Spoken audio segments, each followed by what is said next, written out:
ঈদের আগে করছি, তো ওইখান থেকে আমার মনে হয়েছে যেটা অন্যায়, আমি এগুলো ছেড়ে দিছি। তীব্র গরম থেকে বাঁচতে আপনি যে এয়ার কন্ডিশন কিনছেন সেটাই হয়ে উঠতে পারে আপনার পরিবারের জন্য মৃত্যুর ফাঁদ। বাসায় কিংবা অফিসে ব্যবহার হওয়া এইসব এসিকে প্রাণঘাতী বোমায় রূপান্তর করছে একটি সংঘবদ্ধ চক্র।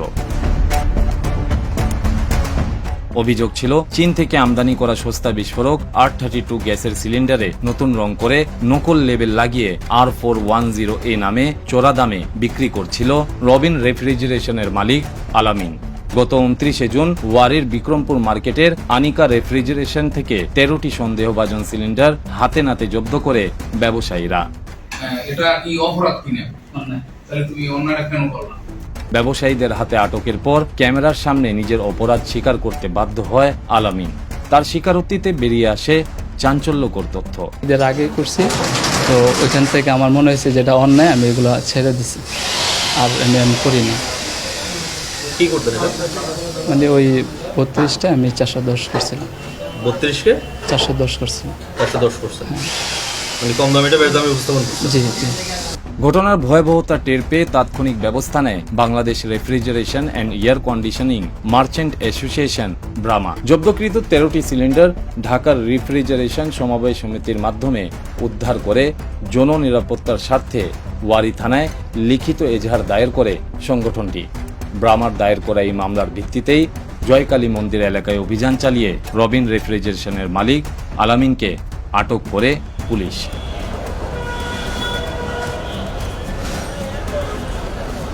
শুধুমাত্র ওয়ারিতেই যে এই সিন্ডিকেট সীমাবদ্ধ তা কিন্তু নয়। স্টেডিয়াম মার্কেট সহ পুরান ঢাকার একাধিক ব্যবসায়ী সিন্ডিকেটও জড়িত রয়েছে এই অপকর্মে। সূত্র বলছে R32 একটি A12 ক্যাটাগরির বিস্ফোরক গ্যাস। এর অপারেটিং প্রেসার R410A থেকে প্রায় 1.6 গুণ বেশি। R410A এর জন্য তৈরি কম্প্রেসার, কপার পাইপ বা ইনডোর ইউনিট এই প্রেসার সহ্য করতে পারে না। ফলাফল পাইপ ফেটে যায়, কম্প্রেসার বিস্ফোরণ হয়, আর ঘটে ভয়াবহ দুর্ঘটনা।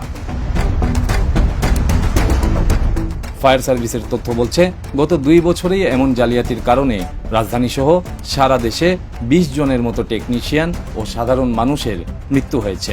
দগ্ধ হয়ে পঙ্গুত্ব বরণ করেছেন অন্তত 50 জন।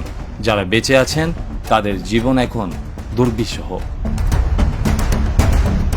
এই বিষয়ে জানতে চাইলে ওয়ারী থানার অফিসার ইনচার্জ মফিজুর রহমান জানান, জয়কালী মন্দির এলাকায় অভিযান চালিয়ে মূল অভিযুক্ত আলামিনকে আটক করা হয়েছে। প্রাথমিক জিজ্ঞাসাবাদে সে একটি বড় সিন্ডিকেটের তথ্য দিয়েছে। এর সঙ্গে জড়িত অন্যান্য অবৈধ মালামাল বিক্রয়কারী প্রতিষ্ঠান ও আমদানিকারকদের বিরুদ্ধেও অভিযান শুরু হয়েছে বলে জানান এই কর্মকর্তা। আমরা এই একটা কমপ্লেইন পাইছি, এটা যদি আমরা দেখি, এটা তদন্ত করি, দেখি কি হয়। ভাই, তীব্র এই গরমে এসির চাহিদাকে পুঁজি করে মানুষের জীবন নিয়ে ব্যবসা করছে এই চক্র। শুধুমাত্র অনুমোদিত ডিলারের কাছ থেকে ক্যাশ মেমো সহ কুলিং গ্যাস কেনার পরামর্শ দিয়েছে ব্রামা ও পরিবেশ অধিদপ্তর। Imran Khan, the news, Dhaka.